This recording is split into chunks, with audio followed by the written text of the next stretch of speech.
Hello दोस्तों, Bihar study zone में आप सभी का फिर से स्वागत है। इस वीडियो में हम मॉडर्न हिस्ट्री के तहत कृषक आंदोलन के टॉपिक पर चर्चा करेंगे। पिछले वीडियो में आप हमारे बिहार स्टडी जोन के प्लेलिस्ट में जाइएगा तो वहाँ पर हमने यूरोपीय आगमन, बंगाल में अंग्रेजी प्रभुसत्ता और सिख राज्य, आंग्ल सिख युद्ध और भारत में ब्रिटिश आर्थिक प्रभाव एवं 1857 के विद्रोह से संबंधित वीडियो को हमने अपलोड किया है। वहाँ पर जाकर आप देखिएगा, आपको आपका बढ़िया से वहाँ पर मैंने इसको कंप्लीट किया है। ठीक है, इस वीडियो में हम कृषक आंदोलन को देखेंगे और आपका मॉडर्न हिस्ट्री को हम इसी तरह धीरे धीरे कंप्लीट करा देंगे। तो हमारे इस चैनल पर आप प्लीज़ चैनल को सब्सक्राइब कीजिएगा, लाइक कीजिएगा, शेयर कीजिएगा। तो चलिए हम स्टार्ट करते हैं। आपका आज का टॉपिक है कृषक आंदोलन। मॉडर्न हिस्ट्री का टॉपिक है। ब्रिटिश शासन ने भारतीय किसानों पर सर्वाधिक कहर ढाया। ब्रिटिश शासन ने भारतीय किसानों पर सर्वाधिक कहर ढाया। जमींदारों ने भी किसानों पर अत्यधिक अत्याचार किया, उनसे बेगार लिया जाने लगा और मनमाने ढंग से अवैध लगान वसूली का दुष्चक्र चल पड़ा। उपरोक्त कारणों से किसान आंदोलन का विस्फोट समय समय पर अलग अलग स्थानों पर दीर्घकालिक असंतोष एवं तात्कालिक कारणों से होता रहा। तो इन्हीं कारणों से कृषक आंदोलन 19वीं शताब्दी में स्टार्ट हुए। अब यहाँ पर कुछ कृषक आंदोलन दिए गए हैं जो आपके एग्जाम में अक्सर पूछे जाते हैं। तो 19वीं शताब्दी के कृषक आंदोलन कौन कौन से रहे, यहाँ पर विद्रोह दिया गया है, वर्ष दिया गया है, नेतृत्व, क्षेत्र और क्या परिणाम रहे। तो पहला है नील विद्रोह। नील विद्रोह 1859 से 60 के दौरान हुआ था और इसके नेतृत्वकर्ता थे दिगंबर विश्वास एवं विष्णु विश्वास। यह बंगाल के क्षेत्र में हुआ था और इसका परिणाम क्या रहा, किसानों का यह आंदोलन सफल रहा। फिर उसके पश्चात पावना विद्रोह 1873 में स्टार्ट होता है, जिसके नेतृत्वकर्ता ईशान चंद्र राय एवं केशव चंद्र राय थे। यह भी बंगाल क्षेत्र में होता है। आंशिक सफलता मिलती है किसानों को। फिर उसके पश्चात दक्कन उपद्रव नाम से एक विद्रोह होता है जो कि 1875 में पूना जिले के किसानों के द्वारा इसका नेतृत्व प्रदान किया जाता है। दक्कन उपद्रव को महाराष्ट्र के क्षेत्र में हुआ था। इसमें भी किसानों को आंशिक सफलता मिली थी। अब यहाँ पर नील विद्रोह जो कि काफ़ी इम्पोर्टेंट है उसको देख लेते हैं थोड़ा सा विस्तार से। नील विद्रोह 1859 से 60 के दौरान हुआ था। बंगाल के अंग्रेज नील उत्पादक, जिन्हें नील्हे कहा जाता था, किसानों को जबरन नील की खेती करने के लिए बाध्य किया और उसकी बहुत कम कीमत किसानों को देते थे। इससे किसानों को अत्यधिक असंतोष हुआ। चंपारण नील सत्याग्रह आपने सुना है। उससे पहले ही नील आंदोलन एक बार हुआ था बंगाल में। इस बात को याद रखिएगा, ये बंगाल वाला नील आंदोलन है। बंगाल की नदिया जिले के गोविंदपुर गांव में एक नील उत्पादक के दो भूतपूर्व कर्मचारी दिगंबर विश्वास एवं विष्णु विश्वास के नेतृत्व में किसानों ने नील आंदोलन प्रारंभ किया। हिंदू पैट्रियट के संपादक थे हरिश्चंद्र मुखर्जी। इन्होंने इस आंदोलन के लिए काफ़ी कार्य किया। दीनबंधु के नाटक दीनबंधु के नाटक नील दर्पण में किसानों के शोषण का वर्णन मिलता है। सरकार ने 1860 में सी टोनकार की अध्यक्षता में नील आयोग का गठन किया। इस आयोग में एक भारतीय सदस्य ब्रिटिश इंडिया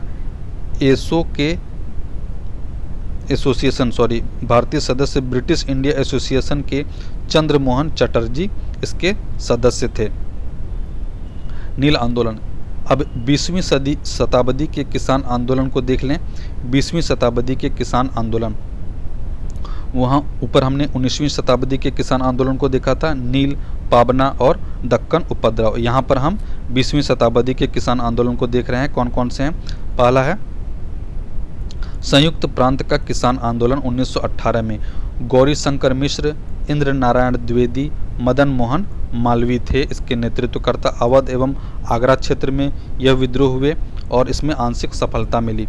फिर इसके पश्चात अवध किसान सभा का आंदोलन 1920 में होता है, जिसके नेतृत्वकर्ता बाबा रामचंद्र थे और यह भी अवध क्षेत्र में था, जिसका अंग्रेजों ने दमन कर दिया। फिर एका आंदोलन स्टार्ट होता है 1921 से 22 में, जिसके नेतृत्वकर्ता मदारी पासी एवं सहदेव थे।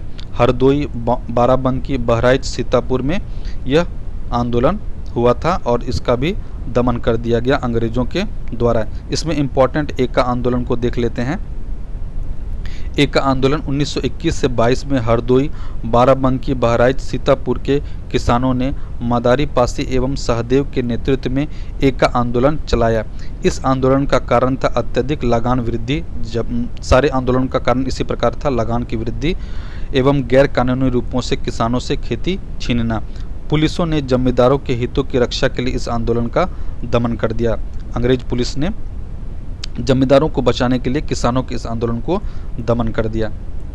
अब बारदोली सत्याग्रह, यह भी किसानों से संबंधित एक आंदोलन था। बारदोली सत्याग्रह, गुजरात के बारदोली तालुका में सरकार ने 27% राजस्व में वृद्धि कर दी थी। इस आंदोलन के नेतृत्वकर्ता थे आपके सरदार वल्लभ भाई पटेल। इस आंदोलन में महिलाओं की सक्रिय भूमिका रही। मणिबेन पटेल, शारदाबेन शाह, मीठूबेन पेटिट और शारदा मेहता जैसी महिलाओं ने महत्वपूर्ण भूमिका अदा की। बारदोली की महिलाओं एवं गांधी जी ने वल्लभ भाई पटेल को इस सत्याग्रह के दौरान सरदार की उपाधि वल्लभ भाई पटेल को दी।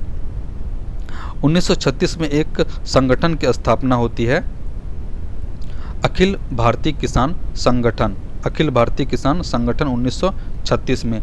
अखिल भारतीय किसान संगठन की स्थापना 1936 में लखनऊ में होती है और इसका नाम अखिल भारतीय किसान सभा रखा जाता है। इसका पहला सम्मेलन 1936 में लखनऊ में होता है। अखिल भारतीय किसान सभा के अध्यक्ष स्वामी सहजानंद सरस्वती और महासचिव प्रोफेसर NG रंगा थे। अखिल भारतीय किसान सभा ने भारत से ब्रिटिश शासन का उन्मूलन एवं भारत की स्वाधीनता अपना लक्ष्य घोषित किया। 1 सितंबर 1936 को किसान दिवस के रूप में मनाने का निर्णय लिया गया अखिल भारतीय किसान संगठन द्वारा और 1938 में आंध्र प्रदेश के गुंटूर जिलों में निदुब्रोल नामक स्थान पर प्रथम भारतीय किसान स्कूल खोला गया।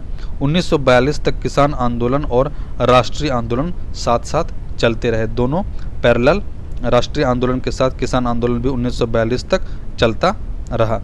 तो इस प्रकार हमने यहाँ पर महत्वपूर्ण किसान आंदोलन को देखा। आप इसे एक नज़र देख लीजिएगा।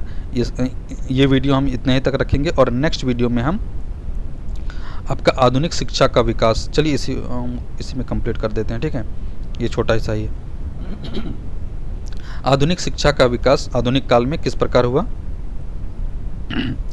डेक्कन एजुकेशनल सोसाइटी की स्थापना से संबंधित थे बाल गंगाधर तिलक। 1884 ईस्वी में इसकी औपचारिक रूप से स्थापना VK चिपलूणकर, BG तिलक, MB नामजोशी ने मिलकर की थी। स्वदेशी एवं बहिष्कार आंदोलन के समय राष्ट्रीय शिक्षा का भी प्रचार प्रसार हुआ। इस समय अनेक राष्ट्रीय स्कूलों की स्थापना हुई।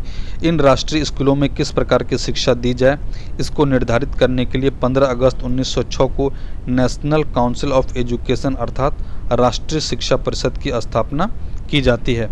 सर विलियम जोन्स ने 1789 में कालिदास के प्रसिद्ध नाटक अभिज्ञान शाकुंतलम का अंग्रेजी भाषा में अनुवाद किया।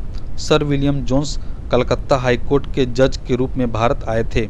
1784 में इन्होंने कलकत्ता में रॉयल एशियाटिक सोसाइटी की स्थापना की और 1854 के चार्ल्स वुड के डिस्पैच के आधार पर, आयोग का नाम था, एक कमीशन था, चार्ल्स वुड का डिस्पैच कहा जाता है, इसके आधार बनाकर लॉर्ड कैनिंग के समय में लंदन विश्वविद्यालय की तर्ज पर 1857 में 3 विश्वविद्यालय भारत में स्थापित किए गए, कलकत्ता, मद्रास एवं बम्बई। तो ये इस प्रकार यहाँ पर आधुनिक शिक्षा के विकास की शुरुआत की जाती है। तो इस वीडियो में हम यहीं तक रहेंगे और नेक्स्ट वीडियो में हम आपका सामाजिक धार्मिक सुधार आंदोलन देखेंगे, जिसे 19वीं शताब्दी का पुनर्जागरण कहा जाता है।